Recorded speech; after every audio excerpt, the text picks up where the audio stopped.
Congressman Mike Pence, Republican from Indiana, joins us live. He's also the House Republican Conference Chairman. Nice to see you, Congressman. Thanks, Greta. Great to be here. Well, my guess is that you're not completely enamored with all the responses tonight because you're the opposition party. Fair?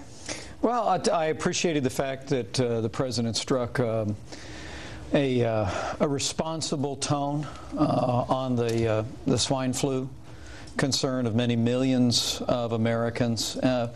And also, I appreciate the fact that I think it might be among the first times that we've heard this president say that George W. Bush did a good job.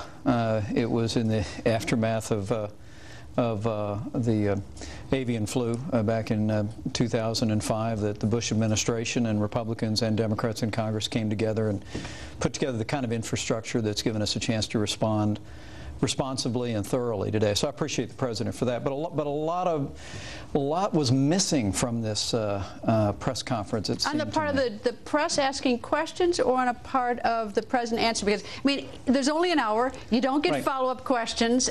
You know, so it's hard for the press and the, yeah. Well, you know me. I'm a big champion of a free and independent press. So I don't want to criticize the people in the room, but for heaven's sakes. Congress just adopted the most fiscally irresponsible budget in American history today. The president mentioned it in his opening statement. The president's budget will double the national debt in 5 years. It'll triple it in 10.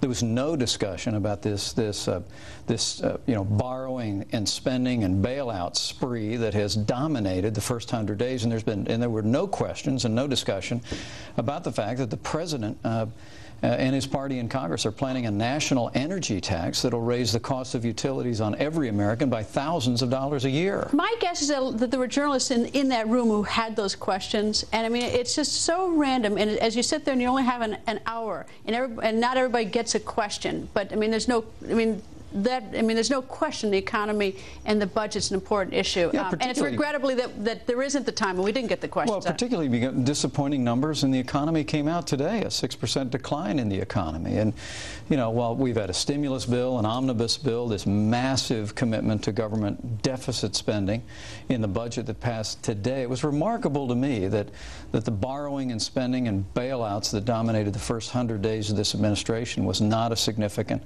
topic. I thought it was interesting you talked about the government not wanting to the government getting involved, but you know, we are so immensely involved in so many businesses right now. I mean, so, you know, that certainly caught my attention. Well, I thought the Jonathan Weissman's question was intriguing. What kind of shareholder are you going to be of the President of the United States? You know, I long for the day we might have a president that looks back at the American people and says, the United States government doesn't want to be a shareholder in private enterprise. I think he said that. I think he did. I don't think he wants. I mean, I don't think.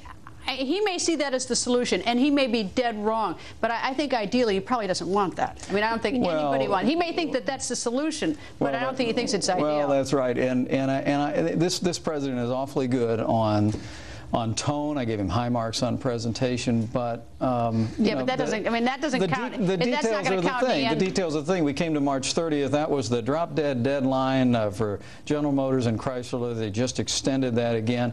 You know, we Republicans in Congress have been saying what we need, and the president actually alluded to this a little bit with Chrysler tonight. What we need is what's called a prepackaged reorganization bankruptcy and a government guarantee of private financing going back into these companies. That's the only way you're going to make these domestic auto manufacturers truly viable again. And if we just keep handing out more bailouts against more promises of reforms and taking shares and all the rest, it's going to continue to frustrate the American people. Did you take any sort of solace tonight in that Senator Specter, who's now not in your party, but that he voted against the budget? He said that he wasn't necessarily going to be lockstep with the Democrats. I mean, at least tonight he voted with the Republicans. Well, I think the president was probably right in figuring out that Senator Arlen Specter, be he Republican or now Democrat, is going to, march to his own drummer. And I respect his right to make whatever decisions he makes. But a lot of this talk about the Republican Party, I really do believe that what the American people long for is a party and a leadership in Washington, D.C. that gets serious about dealing with this mountain range of debt and deficits and spending, and for heaven's sakes, don't raise taxes on every working family in the country. I don't think anybody wants it, but then you look at the approval numbers, you look at the voting, and it's like, I think the Republican Party's got to do some reworking, getting its message out. There is no question that this president is a whole lot more personally popular than his policies.